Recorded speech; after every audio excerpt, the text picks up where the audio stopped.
আসসালামু আলাইকুম। আজকে আপনাদের জন্য শেয়ার করব সাবুদানার পুডিং। প্রথমে সাবুদানাগুলো আমি ফুটিয়ে সেঁকে নিলাম। হাঁড়িতে পানি বসিয়ে দিলাম, আগার আগার পাউডার মিশিয়ে ফুড কালার তৈরি করে নেব, সবুজ এবং কমলা কালার।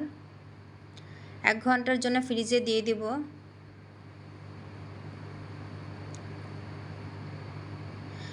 হাঁড়িতে দুধ বসিয়ে দিলাম, আগার আগার পাউডার এবং চিনি দিয়ে দিলাম। সাবুদানাগুলো একসাথে মিশিয়ে তৈরি হয়ে গেল সাবুদানার পুডিং। হালকা ঠান্ডা হবার পর দিয়ে দেব কুচি করা 4 ধরনের ফল, ডালিম, আঙুর, আপেল এবং মালটা কুচি করে কেটে নিয়েছিলাম দিয়ে দেব। ফুড কালারের জেলিগুলোও কুচি কুচি করে কেটে নিয়েছি, সেগুলোও দিয়ে দেব। সব ধরনের উপকরণ এক এক করে মিশিয়ে নেব।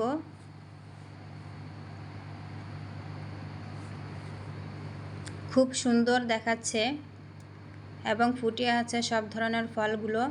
এখন একত্র করে সবগুলো মিশিয়ে নেব। এই তো তৈরি হয়ে গেল আমার সাবুদানার পুডিং। ফ্রিজে থেকে 1 ঘন্টা পর নামিয়ে নিয়েছি, সেট হয়ে গিয়েছে। এখন প্লেটে নামিয়ে নিলাম। কে কোথা থেকে দেখতেছেন কমেন্টের মাধ্যমে জানাবেন।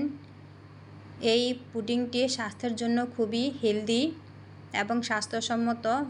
প্রচুর পরিমাণে পুষ্টিগুণ রয়েছে, যেহেতু এখানে ফল ফ্রুটও মিশ্রিত আছে।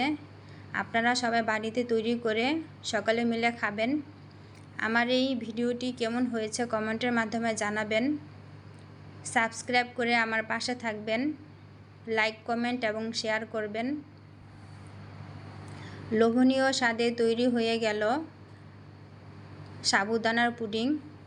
এই গরমে মন এবং প্রাণ দুটোই ঠান্ডা হয়ে যাবে।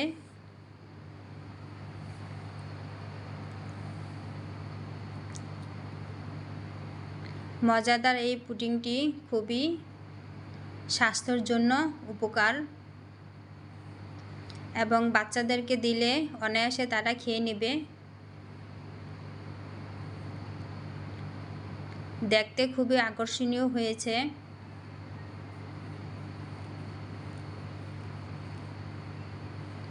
আল্লাহ হাফেজ, সবাই ভালো থাকবেন।